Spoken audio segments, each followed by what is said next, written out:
Good afternoon, everyone. My name is Ak Zahir. I'm the Curtis L. Well, thank you, David. little early yet.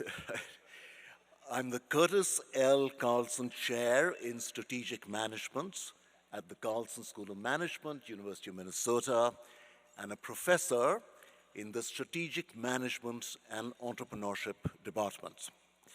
Welcome to the October 1st Tuesday.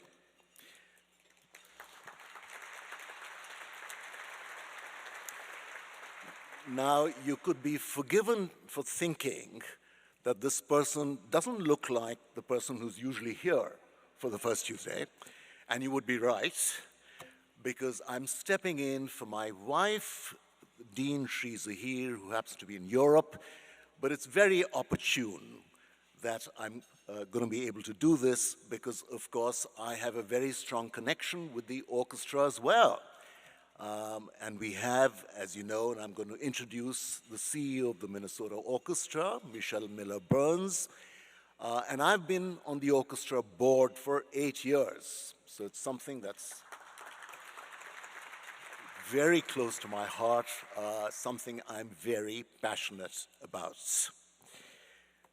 So momentarily, I'm going to ask Michelle to step up onto the stage, but I'm a professor of strategy, so I'm going to give you a little bit of a background about what it means to lead this amazing organization, which is actually quite challenging. And here's why it's challenging. Of course, it's challenging to lead any organization, but this one is particularly challenging because it's a complex organizational form. It's got this dual leadership structure. It's got the artistic side and the management side. And of course, Michelle has to make sure that both of them work productively together. And of course, she's done a magnificent job, and we'll come to that in a bit. I'd also like to recognize First Tuesday's long-standing corporate and media partners, Wells Fargo and Twin Cities Business, so thank you, as always.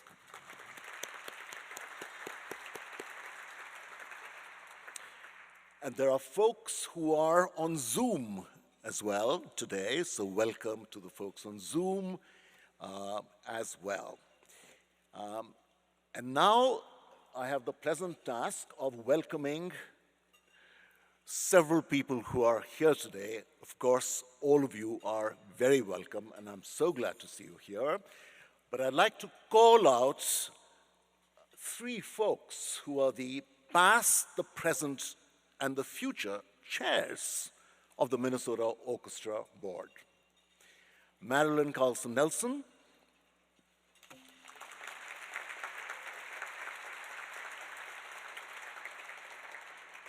Joe Green,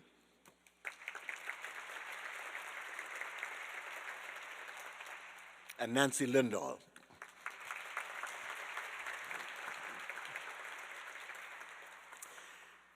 So it's a real pleasure and privilege to welcome all of you here and Michelle. And let me begin by giving you a little bit of a background about her. So Michelle is president and CEO of the Minnesota Orchestra, and has served in that role for 4 years. Under her stewardship, the orchestra launched a multi-year revenue growth plan to increase both contributed and earned revenue for the organization, unveiled a new leadership model for its long-running summer festival, and very importantly, and we'll get to this in more detail later, pivoted quickly during the pandemic to launch This is Minnesota Orchestra, a multi-channel series bringing the orchestra to audiences on TV, digital live stream, and radio across Minnesota and around the world. Before leading the Minnesota Orchestra, Michelle held multiple leadership positions with the Dallas Symphony Orchestra. These included President and CEO, Executive Vice President for Institutional Advancement and Chief Operating Officer, and Vice President for Development. Michelle's interest in classical music started quite early, because Michelle has been playing the violins since she was 4 and was a member of the Chicago Youth Symphony Orchestra. She later earned her BM in Arts Administration from Northwestern University, where she studied violin performance with 2 members of the Chicago Symphony. She subsequently completed the Chicago Management Institute program at the University of Chicago Booth School of Business, as well as a management fellowship with the League of American Orchestras. So thank you for being here today, Michelle, and may I ask you to join me on the stage?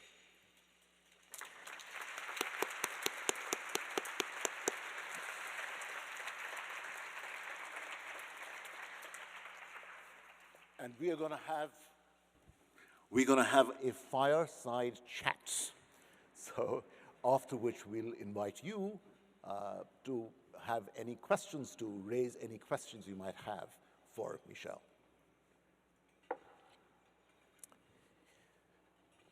So welcome again. Thank you, Ax. Okay, so let me begin, Michelle, by pointing out that for many folks in the audience today, and certainly the people who are not with the orchestra, associated with the orchestra, it's not clear what a career trajectory for someone who's achieved the position that you're in looks like. Now, of course, you have a background in music, and I'm sure that helps, and you also have experience with the business side of things.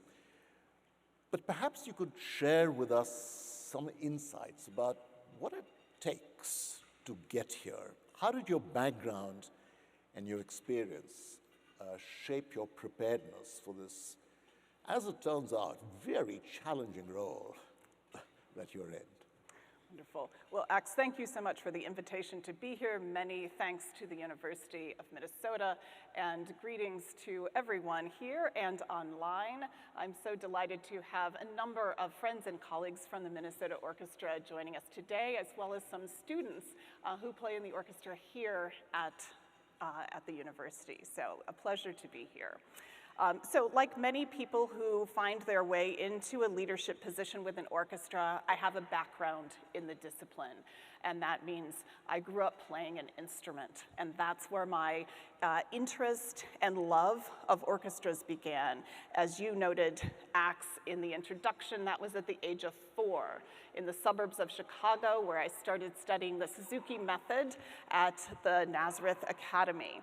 And there are a couple of students here today I was visiting with whose teacher was a former student with me in that academy. So I started playing the violin. That led to opportunities to play in school orchestras and then in the Chicago Youth Symphony Orchestra. And that's really the moment, my freshman year in high school, playing with the Chicago Youth Symphony Orchestra on the stage of Orchestra Hall, where the Chicago Symphony Orchestra performs. And I looked out into the audience at that fall concert, and I thought, look at all these people. I sold my 20 tickets, but even if everybody on the stage did, it wouldn't be full, but it was. And people were reading programs, and there were posters out front. There was somebody working in the box office, and I had that little kind of light bulb go off in my mind that said, somebody must do something behind the scenes to make this happen. I wonder if that's a thing. Well, it turns out it is a thing. And that is what really captured my imagination. And so I went on to Northwestern University, majored in arts administration in the School of Music. And yes, I had to enter either as a performance major or an education major, and I chose performance and had the great opportunity to study with 2 members of the Chicago Symphony Orchestra. And while I was doing that, I was learning about the business side of the orchestra industry, and was able then to, because of my proximity to Chicago, by being up in Evanston, I was able to have an internship at the Chicago Symphony Orchestra. And that gave me more, like the curtains parted even more. And the more I saw, the more I was interested. And when I was a senior at Northwestern, I applied for a fellowship program with the League of American Orchestras. And it was a fellowship program designed for people who were interested in running orchestras, in the management side of this work. And so I applied, I got in, I spent a year in the fellowship program working with 3 different orchestras in different cities across the country, and then ended up right back at the end of the year at the conference for the League of American Orchestras in Chicago. And I got a job at the Chicago Symphony Orchestra. And that was in the development office there. And I thought, coming out of the fellowship program where I had a chance to work in all the different departments of an orchestra, I thought, gosh, the one department that I know I will never work in is development. Because I just thought, I'm a naturally shy person. The idea of speaking with people about making a gift just seems so unseemly to me. And then I learned that actually it's really about being a facilitator and working with individuals to realize their philanthropic objectives and to create a legacy for themselves at the organizations that mean a lot to them. And so I followed a development path within the orchestra. I worked also for 7 years as the board liaison, managing the board of trustees of the Chicago Symphony Orchestra, a group of about 140 people. And then I went on in a development career outside of orchestras to the Newberry Library, an independent research library in Chicago. And the thing I missed the whole time I was having a great experience at the Newberry Library was the orchestra. It was my heart, and so at an appropriate point, after we concluded a large-scale campaign, after we'd celebrated our 125th anniversary at the Newberry Library, it felt like the right moment to make a change. And that's when I had the opportunity to go to the Dallas Symphony Orchestra, first as director of development, and I had the good fortune to work with someone who took me under his wing and said, if you want to learn more and get more experience across different departments of an orchestra, I will do that with you. And he did, true to his word. And so I had an opportunity to have multiple positions of leadership, of increasing responsibility at the Dallas Symphony. And then I was called by Nancy Lindahl, who co-chaired the search committee that brought me here to Minnesota. I responded to that call, had a great experience in that process. Marilyn was the board chair at the time, and I'm just delighted to be here and to have been here now for the past 4 years. Okay. Thank you, Michelle. You know, obviously you've done a fantastic job, and we'll come to more of that in a bit, but I think your deep understanding of both the music side and the business side really stands you in very good stead, because you've got to play, put very crudely, play the kinds of music that audiences will want to come to. And yet the artistic director, might have other ideas. And so how do you, make that happen in a way that's, smooth and productive is quite challenging. Okay, so let's move on. You began your role at the Minnesota Orchestra just before, 18 months before the pandemic. And this, area I'd like to really focus on a little bit more, because I think you did such a wonderful job, really to the great admiration and even surprise of many of us here who never thought that the orchestra could pull through. And yet we survived, we thrived, and it was all your inspired set of, dare I say, strategic decision making. So I want to ask you, how did you come about thinking through to these wonderful, or in these wonderful directions, which preserve the orchestra through these very, very difficult times? Well, I can't go back to the beginning of the pandemic without thinking about the final concert that the orchestra played before everything shut down. And when I looked back in my calendar some time ago to find that date, I found that it was Friday, March 13th. Uh-oh. That should have been a sign. And it was one of our regular NPR live broadcast concerts in Orchestra Hall, but the difference was there was no audience. And at the end of the performance, I made my way up on stage because I knew that I should say something to the orchestra. But I had no idea what was ahead of us. None of us did at that time. So I didn't know how to scale the remarks. But what I wanted to convey was, no matter what this is that we are facing, we are going to get to the other side of it, and we're going to do it together.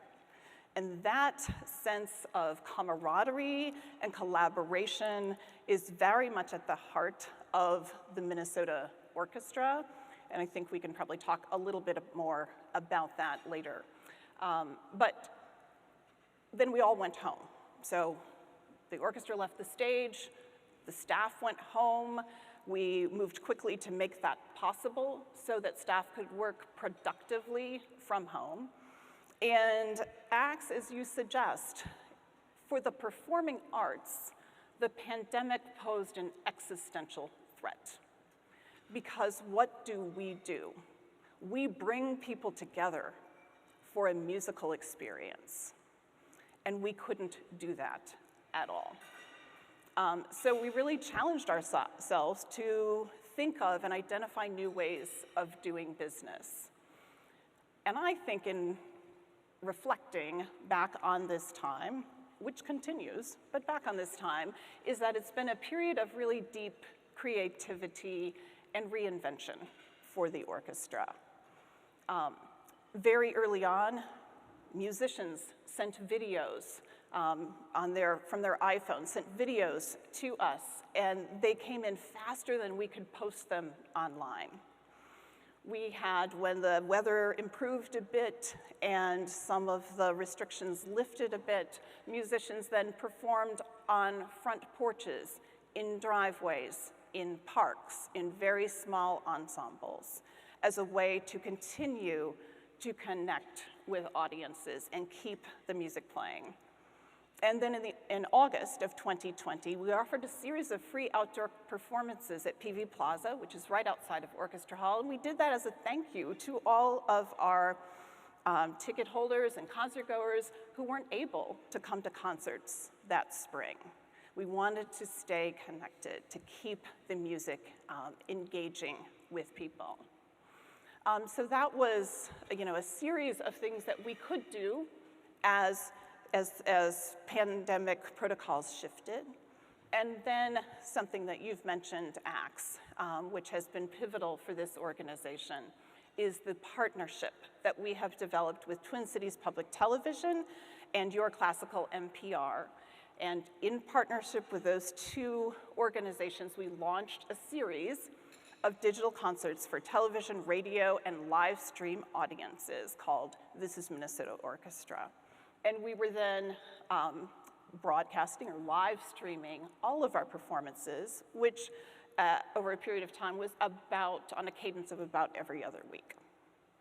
And we still do that today, even though we're back together, fortunately, in Orchestra Hall for that live experience.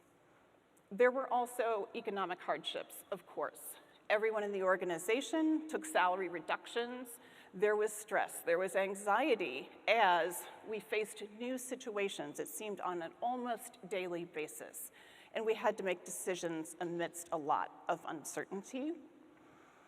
And so I think about when I really felt that I got my footing in this leadership role during the pandemic. And that was when, along with my colleagues on the senior staff team, we developed a set of guiding principles for decision making. We knew that we were no longer able to make decisions based on past experience, data and research. What did another organization do when faced with a similar situation? That wasn't possible. None of that existed. So we were making decisions just kind of out there in the ether, but then we put these guiding principles together, and we still follow them today. And they are to value our musicians and staff and to take care of their economic and health concerns. Second guiding principle was to focus on the ways that the orchestra could continue to engage with audiences and communities through music. And then the final guiding principle was around managing the orchestra's finances in a responsible way through a pandemic when all of our earned revenue went away overnight. It was hard sometimes to do all three of those things simultaneously, as you can imagine. And that's where the teamwork really came in. That musicians, and I've given the examples, how they stepped forward to continue the music, to stay engaged. How staff worked so hard to find new ways of doing business, new channels, and that eventually came to fruition in This Is Minnesota Orchestra series. And then our board, for taking a look at what we were doing, what the plans were, what was that strategy moving forward, and saying that we could save a lot of money if we made different choices, but that's not what's in the best interest of this institution long term. And the board supported the directions and the decisions that we all made together. And that made a big difference. Something else that I think about was reading an article where Doug Baker, who is one of our board members at the Minnesota Orchestra, was quoted as saying something to the effect of, at Ecolab, they wanted to make decisions that, looking back on the time, they would be proud of. And that really resonated with me as a leader. That felt good and aspirational, always to take that moment to say, what's going to be in the best interest of this organization and this community long term, and what will we be proud of looking back on? And that became very much a part of our decision-making mindset at the orchestra. Well, bravo, Michelle. Just like to say, we'd like to commend you. I'd like to commend you incredibly for such a courageous set of decisions and such a courageous, inspiring leadership process, which is not easy. So I think the courage really stands out, and the creativity stands out, and of course the collaboration as well stands out. Moving on, one of the most frequently discussed and relevant topics today in the orchestra industry generally is how can we in the industry expand our musical canon to include more works by composers of color, and how can we expand the performer base so that we can see more artists of diverse backgrounds on stage. I know that this is something the orchestra has been taking very seriously, as it should. So could you please give us a sense of what the orchestra has been doing and how have you been going about addressing this question? It's certainly a complex topic, and one that has really deep roots in the orchestra industry. And we have been working on a number of levels through different perspectives to address issues of systemic racism. So at the highest level, we have really been thinking broadly and introspectively about the ways that we can disrupt systemic racism. We have undertaken 3 learning projects, and they are kind of 3 different focus areas. And we've done these over the past several years. So the first project is really focused on our improving and enhancing our own internal literacy about racism, about issues of racism as it relates to the orchestra world and our community. The second project really focuses in on this question of the orchestral canon and how can we explore and expand our musical literacy so that we are bringing forward more works by composers of color and performing those right alongside works by Beethoven and Mahler in our programs. And then the third learning project was really centered on our communications. What are we saying about our programs, our artists, our organization, through our website, through our program notes, through our social media posts, and in doing that, are we perpetuating systemic racism or are we disrupting systemic racism? And we deliberately called these initiatives learning projects because we knew that we would learn, that we would grow, that we would likely, in a learning process, make mistakes, and we would learn from those and apply those learnings to future activities. And I think it's really important that we have spent, as an organization, a lot of time reading, listening, learning, and also doing activities. But we need to make sure that those things that we do are well informed. So we have created really a foundation of literacy upon which we are building to expand the musical canon and also thinking about our own communications as an organization. And so how will you see this play out if you're an audience member? So you will notice perhaps that over the past 2 years, we have programmed and performed works by more than 90 works by composers of African, Middle Eastern, Latin, Indigenous, and Asian descent. This year, we will be having our second Lunar New Year celebration concert and associated activities. We will also this year, for the first time, have a Juneteenth program. And this coming weekend, on Friday evening, we will have a performance that is featuring 6 works by Black composers. We are bringing those works forward, we are rehearsing them with the orchestra, and then we are recording them live in a performance, a subscription performance on Friday evening, and then we will make those live recordings available broadly, including to everyone who comes to the concert. But it's a way to make sure that these works are heard again, not only played this Friday night, but because the recordings will be out there as other orchestras are planning their seasons, they have something to listen to rather than just looking at a score and trying to imagine what the piece is going to be.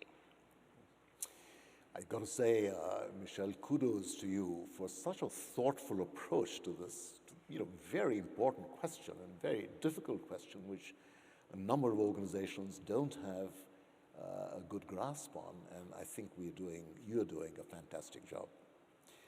Okay, moving on.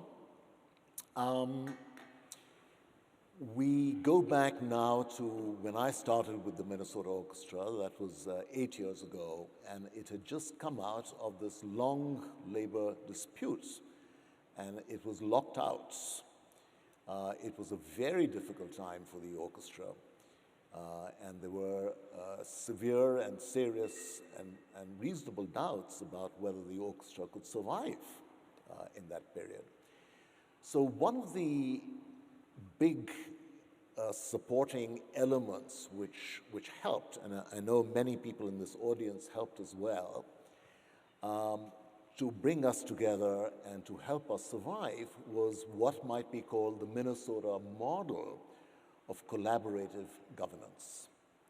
So I know you are very high on that model. We've talked about it in committee meetings. And so how does that model work? And how do you see the challenges and the opportunities with that model? And then frankly, how has it helped weather the storm? How has it helped you steer the orchestra through these very difficult times, starting from 9 years ago? So when I came into the organization 4 years ago, this model was well in place and had been helping to inform decision-making and just the day-to-day work of the organization since the time of the lockout. And it is something that evolved over time and continues to be an evolving model. But it was really put in place to bring the parties together after the 16-month lockout. And it was a way to kind of knit together the constituencies of the organization, board members, musicians, and staff as those kind of primary internal constituents. Bring them together in ways that they could have a conversation, look each other in the eye across the table, and start to dialogue and make plans for the future.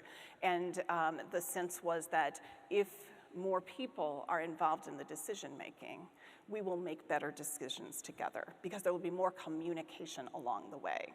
And that was something that really appealed to me, and one of the reasons that I found this opportunity so compelling here at the Minnesota Orchestra to come into this leadership role is because I felt like that approach was very consistent with my own management style.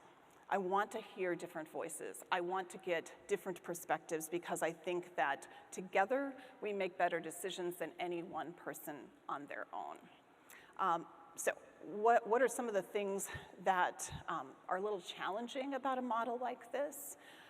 And what was an initial impression I had? My initial impression was, wow, that's great. There's so many voices. And then I thought, wow, there's so many voices.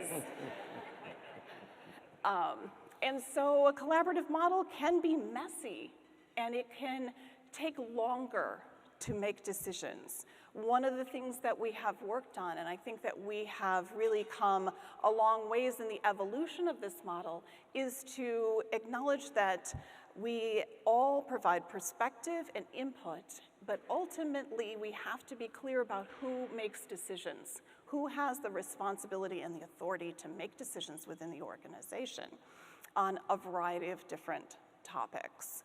And really making sure that the people are bringing the most to the discussion and thinking about their own role within the organization too.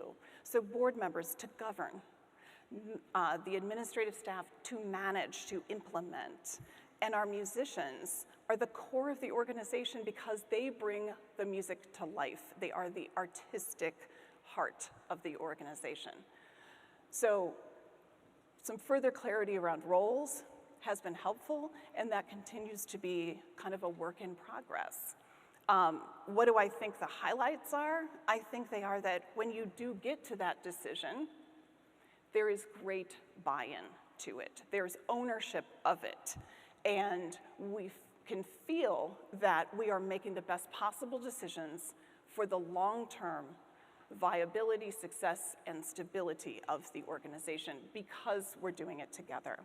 And I can give you an example, Axe, that relates to the pandemic. We had to make decisions about when would we bring musicians back on stage? When would that be an appropriate point in time for their safety? And there was a lot of dialogue that led to that decision of the time that we would bring musicians back. And one of the things that we did was partner with the University of Minnesota on an airflow study in our own hall, in Orchestra Hall, and that was led by Dr. Zhirong Hong from the School of Mechanical Engineering here. That gave our musicians more confidence and comfort in really understanding scientifically what is happening on the stage of Orchestra Hall. And that study was done with wind and brass players, who of course cannot be masked. So that was an important piece of it. We also had medical advisors who helped us all through the process. Advisors who were trusted by members of the orchestra because of prior experience with them, including Dr. John Hallberg. And then we also worked together to negotiate reduced compensation. We negotiated together what different work rules would be in a pandemic time.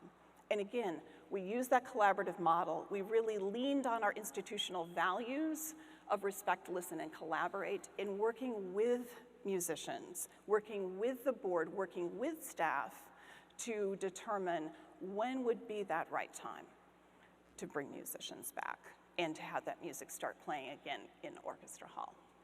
Okay. We are running up against the clock a little bit, so I did want to get to this last question, which is, one of the most important things that an orchestra does, finding a new music director. And the process has taken months and months, and there's been white smoke, and we finally found some. So it's been a very close process, of course, and now we found the new conductor, who's the Danish conductor Thomas Sondergaard, who will succeed Osmo Venska as the 11th music director. So, for those of us on the outside, why does it take so long, and what did you go through? And can we hear a little bit about Thomas Sondergaard? Yes. Sondergaard. Indeed. So knowing that we probably have some short time left together, maybe I'll answer the question in this way. So it took 4 years from the time that, almost 4 years from the time that Osmo Venska, our prior music director, who had been with us for 19 years in that role, that he announced that he would be concluding his tenure at the end of August of 2022. He gave us the gift of a nice long lead time to conduct that search. And so, and yet we didn't anticipate a pandemic in the midst of the search. So what was the process? We organized a search committee chaired by Doug Baker on our board, 16 members, musicians, board members, staff, community members, and we established a set of criteria and then also a list of potential candidates. So I think about some of the criteria was we were looking for a leader with some star power. We were looking for someone who would be musically insightful and adept with a wide range of repertoire. Somebody who would be collaborative and embrace those institutional values of respect, listen, and collaborate. And also someone who was also, committed to our diversity, equity, inclusion, and anti-racism work, and somebody who has an unblemished reputation. So we had an initial list of over 16 candidates, 60 candidates, and we ended up inviting about 24 of those conductors to come to conduct our orchestra here at Orchestra Hall. We also traveled, members of the search committee traveled to see conductors conduct other orchestras, but there's nothing like having the conductor here. And again, that's where the pandemic kicks in to a 4-year time frame, is that there was a full year in the midst of this search that we didn't have any guest conductors or guest artists, soloists on stage. We had scheduled a lot of these conductors, but they were scheduled during the time of the pandemic. So then we had to reschedule and reschedule. And one of the tricks of this process is that conductors are working their calendars a year out, 2 years out, 3 years out.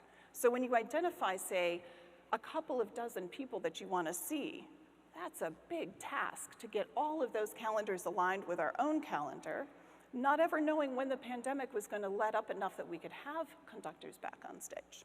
So eventually we did get to see all of the conductors that we were interested in, but you don't want to see somebody just once. You don't want to marry after the first date.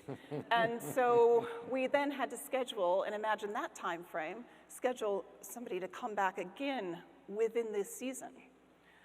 So that's why you saw us with Thomas Sondergaard. His first concerts with us were in December of 2021, and he was back in April.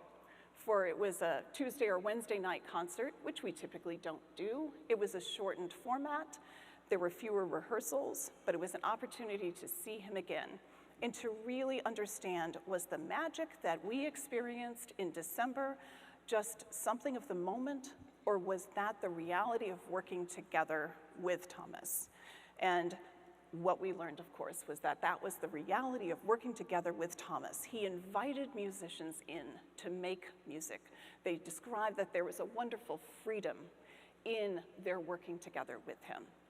And I have said that we're looking for an extraordinary music director, and we found an extraordinary human being, too.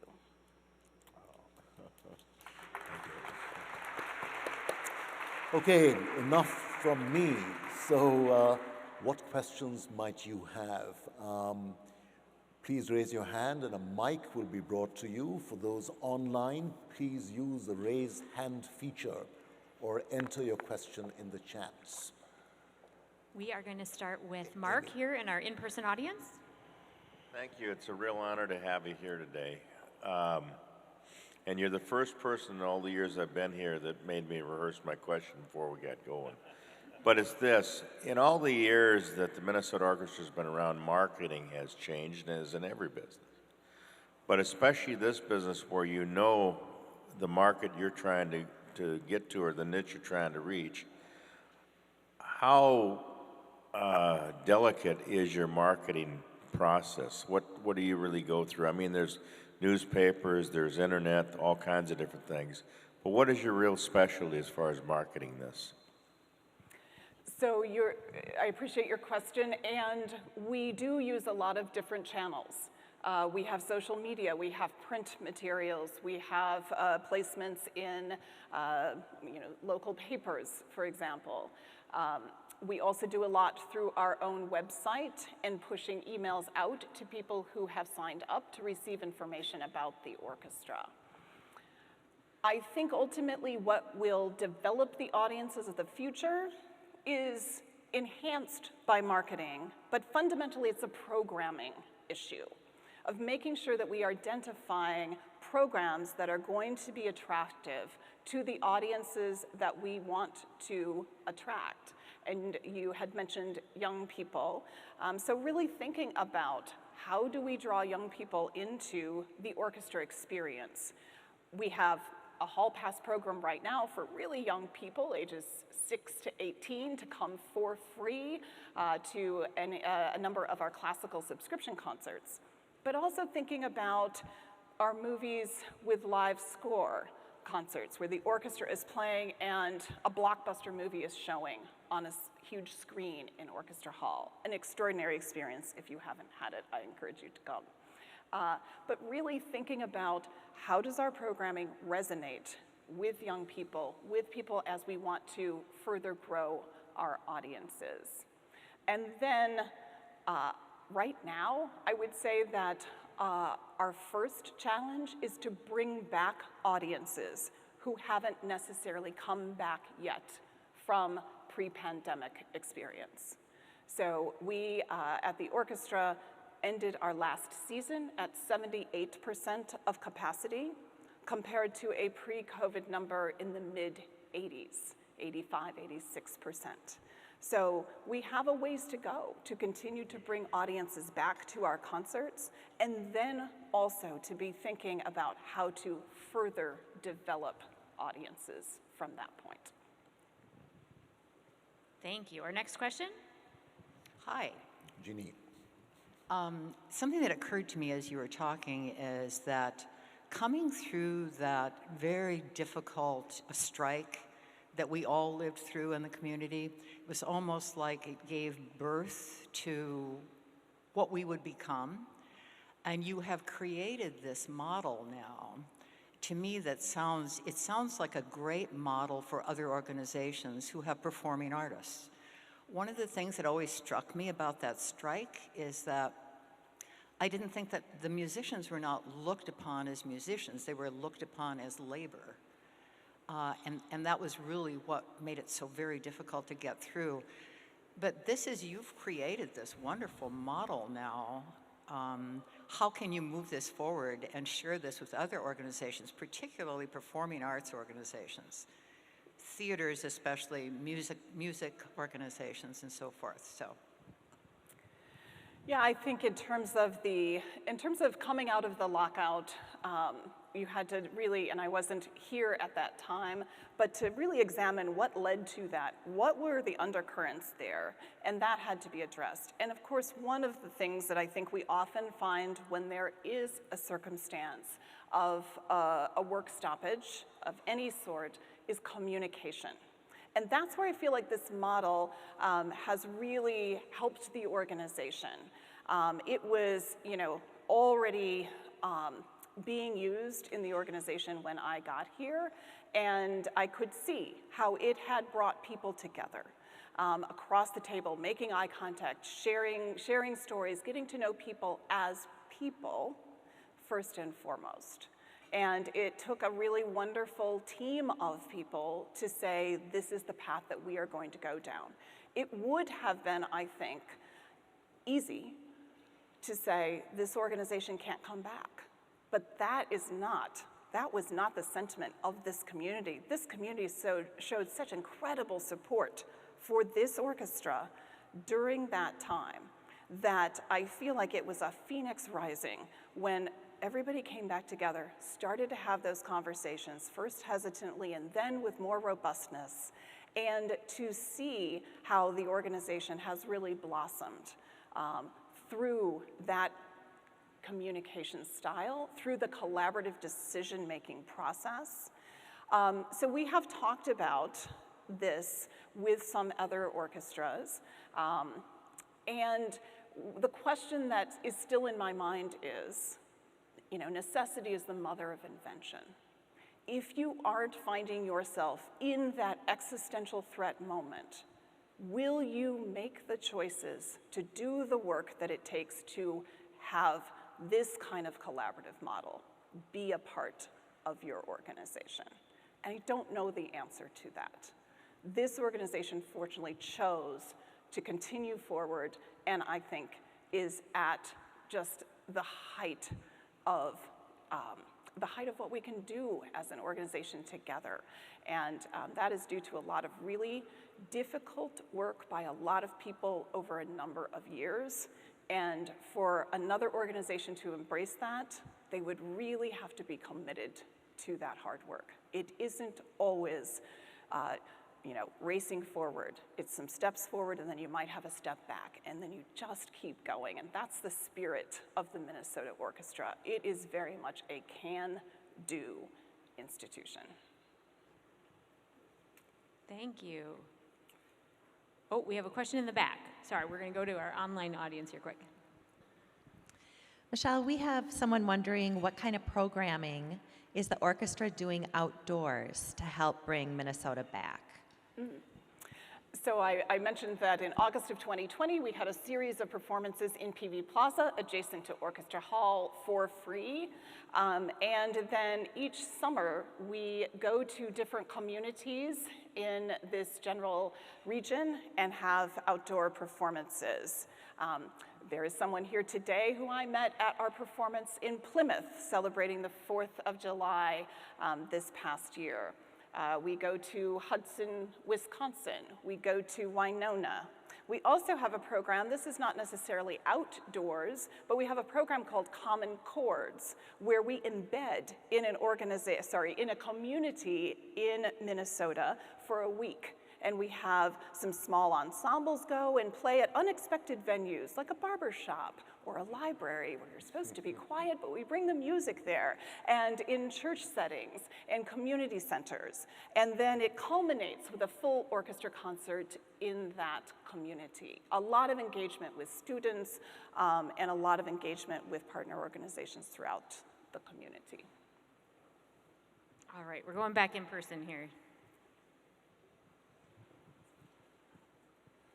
What I heard in your presentation, which was inspiring to me, was that you first started as a musician, then you worked in your internship with the orchestra, you learned the business side of things, and now you're leading a musical organization.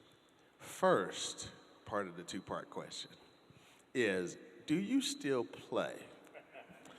And then the second part that I really want to get to is the passion that you have as a musician. How does that influence your leadership style as you interact with musicians and the support system they need in order to make the orchestra work? I'll answer the second question first.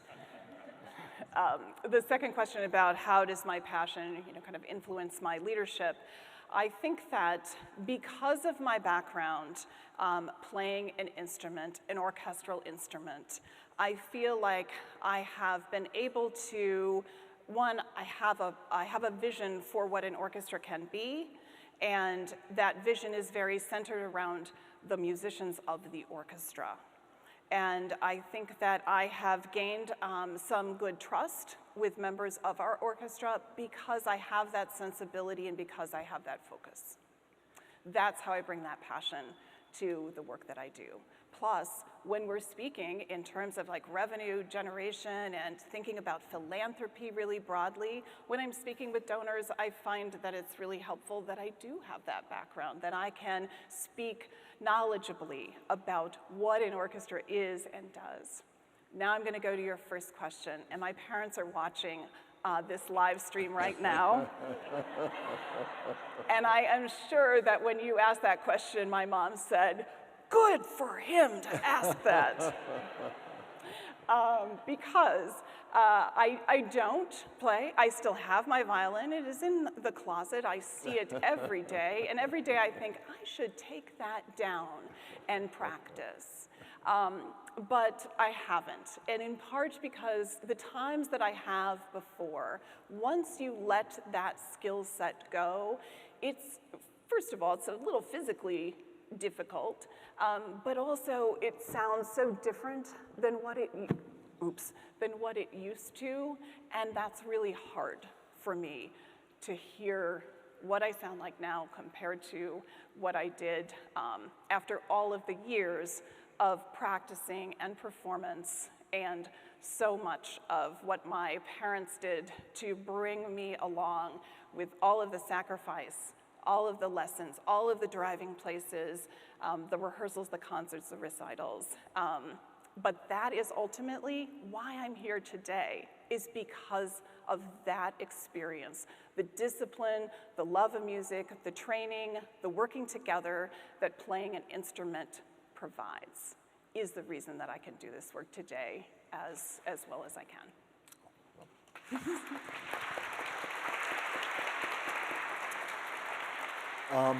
One last question. Yes, and that is from our online audience. So we're giving that back to Kate. What does an orchestra of the future look like, according to you? An orchestra of the future looks like its community. And I think that orchestras that don't look like community and partner with community will not be here in the future. There's a lot that is involved in that process of really examining our role in the community, adding value in community, and ultimately, I think that beyond all the other things that I could answer, like digital and different programs and all of the different ways that one can answer that kind of big picture question, I think it really has to do with a clear understanding of what an orchestra can be and mean in its own community. And that is going to be different from city to city, town to town, state to state. You have to understand your community and be a part of it.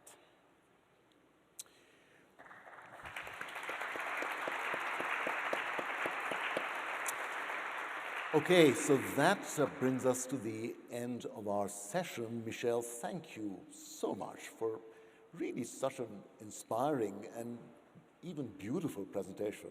You know, we I think, all learned so much.